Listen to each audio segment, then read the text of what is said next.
तो 500 देंगे और हम पासवान है तो 50 रुपया देंगे, फिर चाहे पासवान रामविलास पासवान का लड़का हो और फिर पांडे चाहे मनरेगा में काम करने वाले का लड़का हो। जातवाद कौन कर रहा है?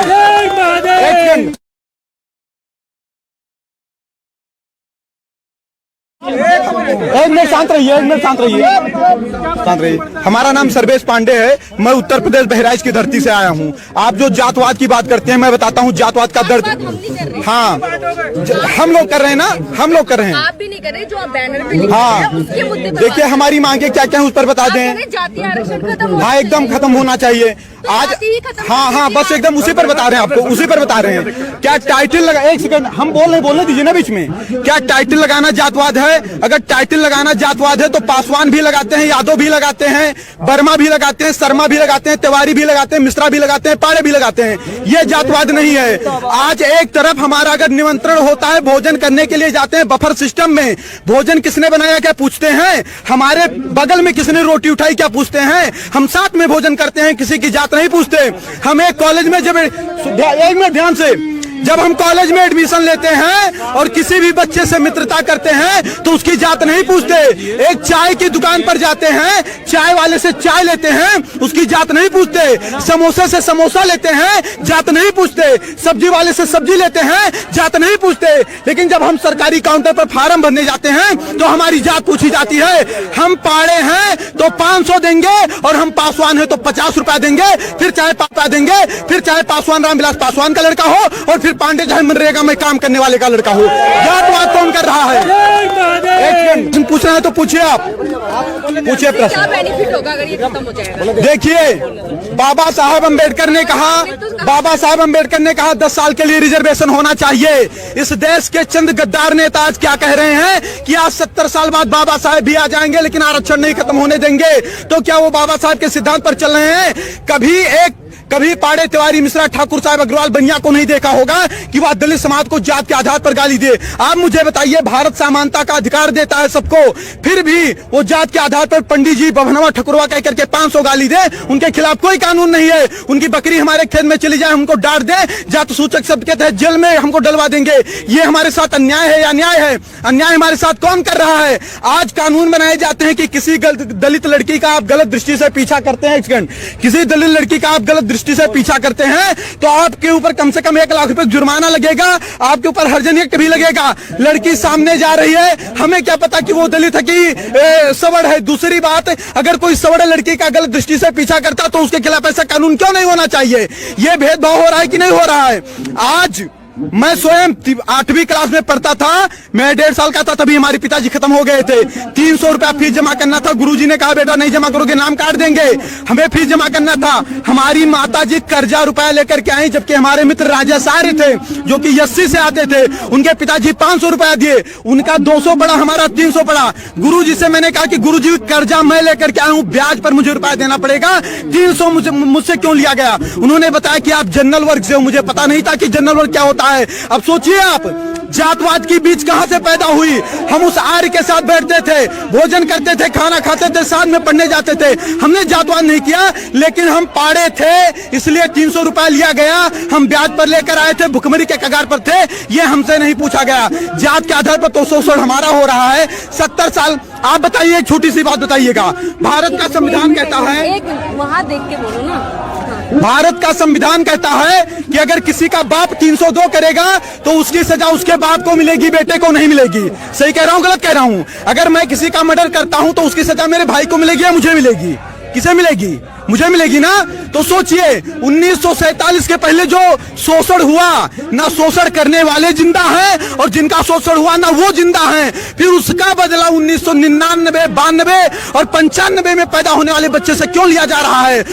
आज अगर 70 साल से सारे नेताओं के भाषण सुन लीजिए, क्या कहते हैं कि यह सरकार दलितों की है, पिछड़ों की है, शोषितों की है, वंचितों की है। फिर भी 70 साल से दलित दलित है, शोषित शोषित है, वंचित वंचित है। तो इसका जिम्मेदार सरकार है कि सवर्ण है? इसका जिम्मेदार संविधान है कि सवर्ण है? सवर्ण के ऊपर कैसे आरोप लगाया जा सकता है?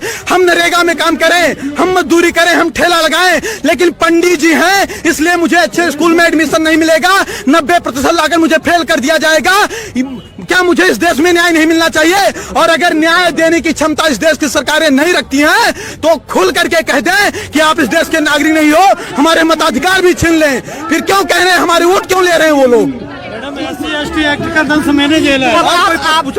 अब आप क्या मांग रख रहे हैं? अगर इन मांगों को नहीं माना जाए, हमारी मांग ये है कि देखिए, एक समय था, एक कालखंड था जब जातवादिता रही होगी।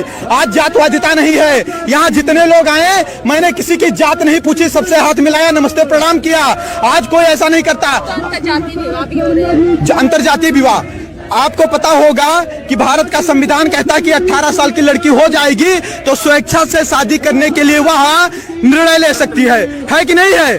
तो अब शादी अंतरजातीय करना है कि जातीय करना है, वो लड़कियों के ऊपर निर्भर है। बाप उस पर दबाव नहीं बना सकता है, उस पर आप हम पर भी प्रेशर नहीं बना सकती हैं। और आपको बता दूं, अगर अंतरजातीय शादी करने से जातवाद खत्म होता तो अम्बेडकर की वाइफ भी ब्राह्मण थी, वो क्यों नहीं ब्राह्मण हो गए अम्बेडकर जी? वो दलित के दलित क्यों रह गए?